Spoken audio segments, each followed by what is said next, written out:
Iran ने भी उधर रिटेलिएट करना शुरू किया। ईरान की तरफ से इजराइल पर अटैक होने शुरू कर दिए गए हैं।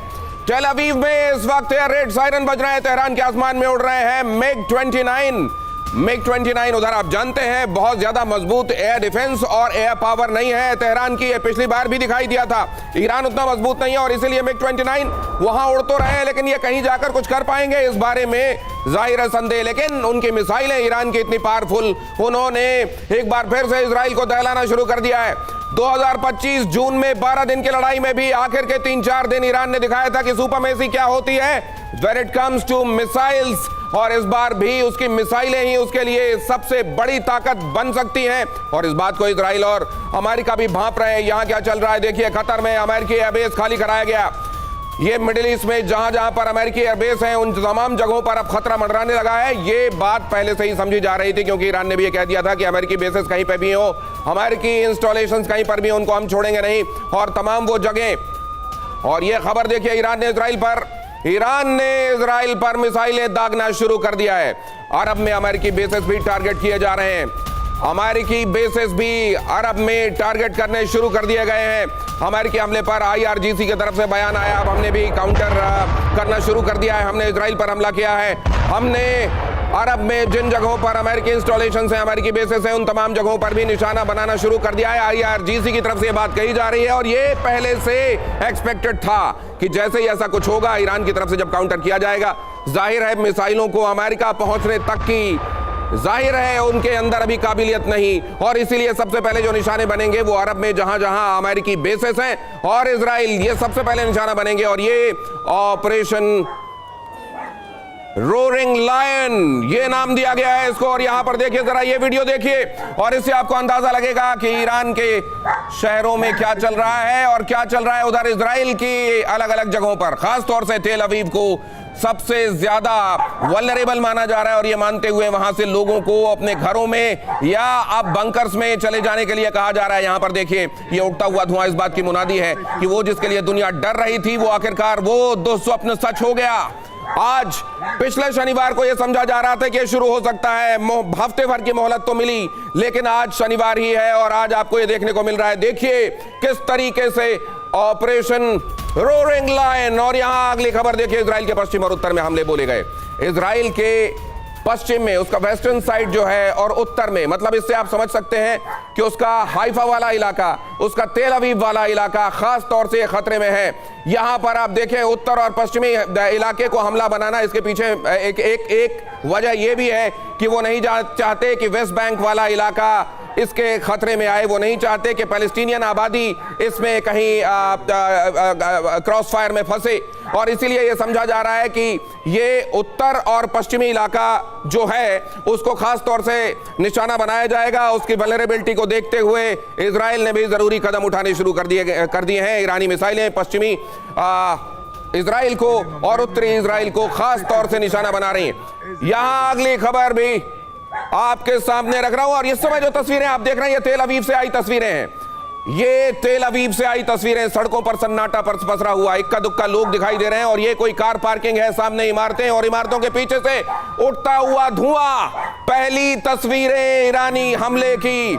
ईरान ने भी अपनी मिसाइलों को इजराइल की तरफ फेंकना शुरू कर दिया है और इजराइल में तेल अवीव को निशाना बनाया है। इमारतों को देखिए किस तरीके से ईरानी मिसाइलों ने, उसकी तस्वीरें यहां पर आपको दिखाई दे रही हैं। पीछे इमारतों के उठता हुआ धुआं। जाहिर है लोगों को यह कह दिया गया है कि वो सुरक्षित जगहों पर चले जाएं, घरों से बाहर ना निकलें, बंकर के अंदर चले जाएं, और इसीलिए यहां पर आपको कोई भी दिखाई नहीं दे रहा है। दिन के वक्त भी उजाले में भी यहां इक्का दुक्का लोग गाड़ियों के आसपास आपको दिखाई दे रहे हैं, बाकी सब लोग सुरक्षित जगहों की तरफ चले गए हैं। कुछ देर पहले सुना डोनाल्ड ट्रंप ने यह बात कही कि ईरान के लोगों को एड्रेस करते हुए कहा कि आपकी आजादी का वक्त अब करीब है, आप घर से बाहर ना निकलें क्योंकि इस समय कहीं पर भी बॉम्ब फूट सकते हैं, आप घर के भीतर रहें लेकिन आपकी आजादी का वक्त करीब। एक तरीके से ईरान के लोगों को एड्रेस करते हुए अंदर से भी खामेनेई प्रशासन के लिए चीजों को मुश्किल बनाने की रणनीति पर काम किया जा रहा है। और यहां निश्चित रूप से नेतन्याहू भी जो एड्रेस कर रहे होंगे वो ये बता रहे होंगे कि कैसे इजराइल, उसकी बैलिस्टिक मिसाइलें, उसका परमाणु कार्यक्रम, ये पूरी दुनिया के लिए खतरा बना हुआ है, और इस खतरे को मिटाने के लिए हम जो जरूरी समझेंगे वो करेंगे। ईरान में सत्ता बदल कर रहेंगे नेतन्याहू। और अगर आपको याद हो, ये पिछली बार ऑपरेशन राइजिंग लाइन जिसको नाम दिया गया था, वो झंडे का वही निशान था जो रजा पहलवी के समय था। और एक तरीके से ये मानते हुए कि यहां पर सत्ता बदलेगी, ये मानते हुए वो ऑपरेशन शुरू किया गया था। बाद में अमेरिका ने भी इसको ज्वाइन किया, ऑपरेशन मिडनाइट हैमर किया, लेकिन उसके बावजूद वो चीजें नहीं हुई जिसको सोचकर ये ऑपरेशन शुरू किया गया था। इसीलिए नेतन्याहू यहां कह रहे हैं कि हम इस बार सत्ता बदल कर रहेंगे। इजराइल पर हमले का पहला वीडियो आपके सामने मैं रख रहा हूं। तेल अवीव में किस तरीके से मिसाइल जाकर फटी है। ये मिसाइल जो कि ईरान की तरफ से दागी गई, यही बैलिस्टिक मिसाइल है जिनकी तरफ से इजराइल को बार बार चिंता रही। इजराइल इसको लेकर ज्यादा वल्नरेबिलिटी इसलिए महसूस कर रहा था क्योंकि उसको यह मालूम था कि यूनाइटेड स्टेट्स तक तो इन मिसाइलों की पहुंच नहीं होगी, लेकिन बड़ी आसानी से वो जद में आएगा और जद में आएंगे अमेरिकी बेसेस जो कि अरब में जगह जगह पर फैले हुए हैं। और इसीलिए यहां पर आप देख रहे हैं उसका जो ये एक एप्रीहेंशन था, ये सच साबित हो रहा है। जैसे ही अमेरिका ने वहां पर अटैक किया, अमेरिका और इजराइल का ये संयुक्त अटैक, वैसे ही ईरान की मिसाइलों ने इजराइल का रास्ता ढूंढना शुरू कर दिया।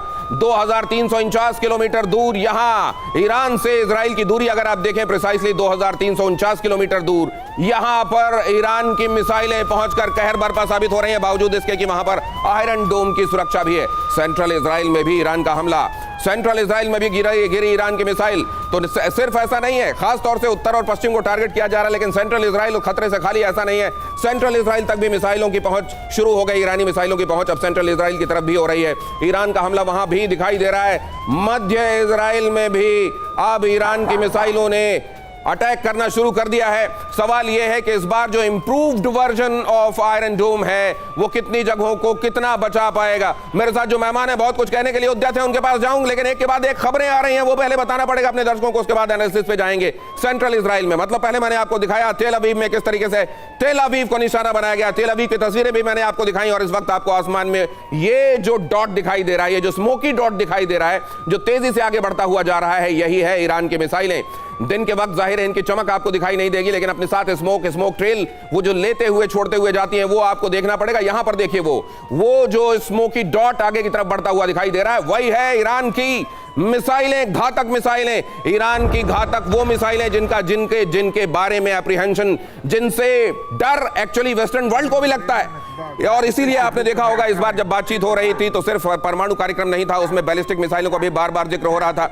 और हमारे साथी रवि आपको एक इससे जुड़ा हुआ महत्वपूर्ण एंगल बताने वाले हैं, उसके फौरन बाद इस अभी तक की आयु खबरों का एनालिसिस करेंगे। 4 बड़े इजरायली शहरों में हमले हुए हैं, यह जानकारी सामने आ रही है। कौन कौन से शहर? हाइफा, गैलिली, तेल अवीव में यह हमला हुआ है। कैपिटल तेल अवीव में भी हमला हुआ है। तेल अवीव जो कि उनका कमर्शियल कैपिटल है, वहां पर अटैक हुआ है। 4 बड़े इजरायली शहरों को निशाना बनाया गया है। और सबसे बड़ी बात यह है कि इन शहरों को पहले भी यह टेस्ट मिल चुका है ईरान के मिसाइलों का। एक बार फिर से ये शहर हैं ईरान के निशाने पर, हमला ईरान की तरफ से इजराइल के ऊपर। और यहां आपको बिल्कुल उस तरीके से जैसे अभी अमेरिका और इजराइल के वॉर रूम में, ये ईरान के वॉर रूम में डिस्कस हो रहा होगा, जिस मैप के साथ डिस्कस हो रहा होगा, जिस तरीके से मैप डिस्कस हो रहा होगा, जहां स्ट्रेंथ समझी जा रही होगी और जहां वल्नरेबिलिटी, कमजोरी समझी जा रही होगी। आइए आपको मैप में बताते हैं। हमारे साथ जनरल सिवाच यहां पर मौजूद हैं, यहां पर आ जाइए जरा। आइए निशांत इसको दिखाइए हमारे साथ कैमरे पर। इस समय निशांत है जो आपको ये दिखाएंगे जिसको हम डिस्कस करना चाह रहे हैं। कि आप यहां आ सकते हैं निशांत, प्लीज इधर आइए करीब और इसको दिखाइए। ये है, अगर आप इसमें देखें यहां पर, लेकिन उससे पहले आपको एक अहम खबर बता दूं। ईरान के समर्थन में प्रॉक्सी के हमले, आप जानते हैं हूती है, हिजबुल्ला है, हूती और हिजबुल्ला ने, प्रॉक्सी ने हमले करने शुरू कर दिए।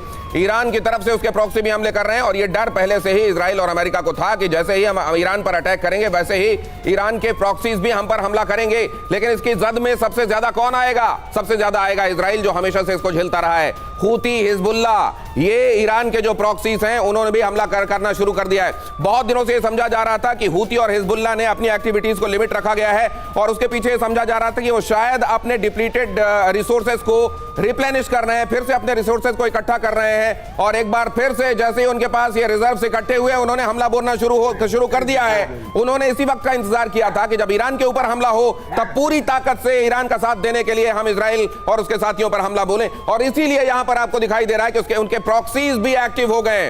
हूती और हिजबुल्ला ने भी एक्टिविटीज शुरू कर दी है। मतलब ईरान से तो निपटना ही है, साथ में हूती और हिजबुल्ला से भी निपटना है। और जाहिर है ये चैलेंजेस मल्टीफोल्ड खुद वेस्टर्न वर्ल्ड के लिए हैं, इजराइल के लिए भी हैं। ऐसा नहीं है कि बहुत आसान है। ये जो शुरू किया गया है ये बहुत ज्यादा सोचे विचारे जाने के बाद किया गया है।